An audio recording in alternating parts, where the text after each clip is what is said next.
যখন একটা রোগী আসবে তখন আমরা কী করব সেটা হলো একটা কমন কথা হচ্ছে আমাদের তার একটা ডিটেল হিস্ট্রি নিব। হিস্ট্রিটা কী?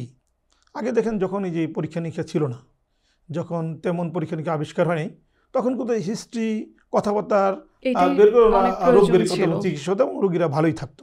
এখন যুগের সাথে অনেক পরীক্ষা নিরীক্ষা আসছে এবং সেটা আরও এগুরেট করা সম্ভব হচ্ছে। তো কি আমরা যখনই একটা আমাদের এই সিমটম নিয়ে কোনো একটা রোগী আসবে, তখন স্যার আপনারা কি করেন? যখন পুরুষ হয় কিংবা মহিলা হোক কিংবা বাচ্চা হোক, তখন আমরা তাদের হিস্ট্রি নিব।